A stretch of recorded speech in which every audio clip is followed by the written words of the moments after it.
Hi எல்லாருக்குமே advance Krishna Jayanthi வாழ்த்துக்கள். இன்றைக்கி இந்த கிருஷ்ணர் பாதம் ரொம்ப ஈஸியாக எப்படி உடனே போட்டுடலாம் அப்படிங்கிற மாதிரி தான் உங்களுக்கு சொல்ல போகிறேன்.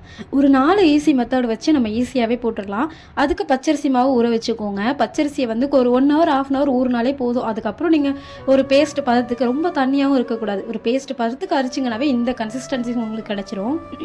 இப்போ வந்து கையில் வந்து கை ரெண்டுத்தையுமே வந்து நம்ம க்ளோஸ் பண்ணிக்கிட்டு அதுக்கப்புறம் ஒரு அச்சு மாதிரி வச்சோன்னா இந்த கிருஷ்ணர் பாதம் வந்து நீங்கள் அழகாக போட்டுடலாம். இது ரொம்பவே ஈஸியான மெத்தட், எல்லாருக்குமே தெரிஞ்சது, நார்மலாக எல்லாருமே பண்ணலாம். கையை இப்படி க்ளோஸ் பண்ணிக்கிட்டு இப்படி வச்சாலே போதும். ஃபஸ்ட்டு கட்டை விரலுக்கு நம்மளோட கட்டை விரலே வச்சிங்கன்னா கொஞ்சம் நல்லா நீட்டாக இருக்கும் பார்க்குறதுக்கு. அதுக்கு மேலே பக்கத்தில் இருக்கிறதெல்லாம் வந்து சின்ன சின்ன ஃபிங்கர்ஸ் வச்சு நீங்கள் போட்டுக்கலாம்.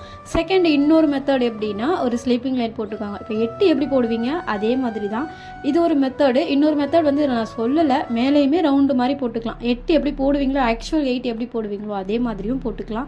அப்படி இல்லைன்னா மேலே இப்படி ஒரு லைன் மாதிரி போட்டு கீழே 8 வர மாதிரி இந்த மாதிரியும் போட்டுக்கலாம். என்ன பாதம் நீங்கள் வரைஞ்சாலுமே ஆப்போசிட் வந்து கட்டை விரல் வச்சுக்கிற வர மாதிரி பார்த்துக்கோங்க. நம்மளோட பாதம் எப்படி வருது அதே மாதிரி தான் இருக்கும். அந்த மாதிரி ஒரு மைண்ட் செட்டில் 2 சைடுமே கட்டை விரல் வரணும் அப்படிங்கிற மாதிரி பார்த்துக்கணும்.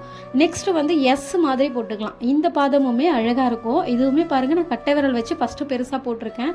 அண்ட் ஆப்போசிட் சைடுமே வந்து சேம் எஸ் இதே மாதிரி போட்டிருக்கேன். ஆப்போசிட்டுமே வந்து கட்டை விரல் ஒன்றா பார்க்குற மாதிரி இருக்கணும்.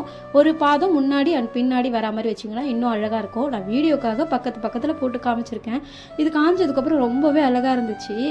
அதை அழைக்க கூட எனக்கு மனசே வரல. சரி அப்படி இருக்கட்டும், விட்டுட்டேன். நெக்ஸ்ட்டு இந்த பாதம் வந்து ரொம்பவும் ஈஸி. இது நல்லாயிருக்கும். ஒரு நட்ஸ் எல்லாம் நீங்கள் வாங்கியிருப்பீங்க இல்லையா, அது பார்த்தீங்கன்னா பாதாம் முந்திரி எல்லாம் வாங்கியிருப்பீங்க.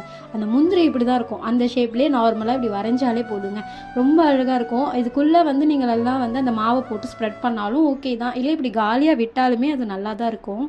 இது நான் எல்லாத்துலேயுமே சொல்கிற மாதிரி தான். கட்டை விரல் மட்டும் கொஞ்சம் பெருசாக வச்சுக்கோங்க. அதுக்கப்புறம் டாட்டாக ஒரு 5 ஃபிங்கர்ஸ் மொத்தமாகவே வர மாதிரி இருந்தால் போதும். இந்த இது ரொம்ப அழகாக இருந்துச்சு வரைஞ்சதுக்கப்புறம். இதில் உங்களுக்கு எந்த மெத்தட் ரொம்ப ஈஸியாக இருக்கோ அதை நீங்கள் ஃபாலோ பண்ணிக்கலாம். ஆனால் இந்த பாதம் எல்லாமே போட்டதுக்கப்புறம் பார்த்தீங்கன்னா காஞ்சதுக்கப்புறம் ரொம்பவே செம்மையாக இருக்குங்க.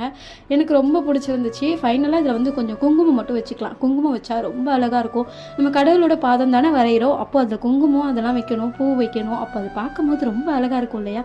உண்மையாகவே கிருஷ்ணர் நம்ம வீட்டுக்கு வந்தால் நம்ம என்னெல்லாம் பண்ணுவோம் அந்த மாதிரி ஒரு மைண்ட் செட்டோட ஆசையாக பண்ணணும். அப்போ எல்லாமே நம்மளுக்கு நிறைவாக தெரியும். எல்லாமே நான் பண்ணி முடிச்சதுக்கப்புறம் ஃபைனலாக பூவெல்லாம் வச்சதுக்கப்புறம் இப்படி தான் இருந்துச்சு பாருங்களேன்.